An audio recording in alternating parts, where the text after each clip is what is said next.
क्या आपको पता है इंडिया का कॉन्स्टिट्यूशन लागू होने के सिर्फ 1 साल बाद ही उसमें बदलाव करना पड़ा और वो भी एक स्टूडेंट की वजह से।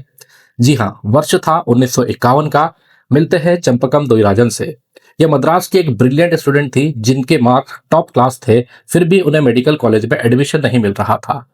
कारण था मद्रास गवर्नमेंट का उस समय का एक पुराना रूल जिसमें कास्ट और रिलीजन के बेसिस पर सीट्स फिक्स हुआ करती थी।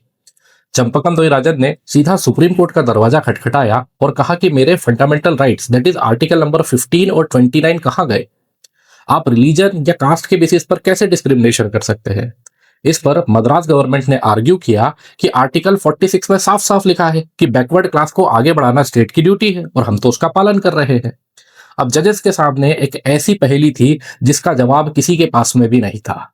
क्या बड़ा है, फंडामेंटल राइट्स बड़े हैं या डीपीएसपी बड़े हैं? सुप्रीम कोर्ट ने अपना हिस्टोरिक फैसला सुनाया और सुप्रीम कोर्ट ने कहा कि मौलिक अधिकार फंडामेंटल राइट्स डीपीएसपी यानी कि राज्य के नीति निर्देशक तत्व से ऊपर है। डीपीएसपी उन्हें ओवरराइड नहीं कर सकता। कोर्ट ने मद्रास गवर्नमेंट के उस रूल को ही कंप्लीटली अनकॉन्स्टिट्यूशनल डिक्लेयर कर दिया और कैंसिल कर दिया। चंपकम दोईराजन की जीत हुई। इस फैसले से पूरे साउथ इंडिया में फिर भी प्रोटेस्ट शुरू हो गए।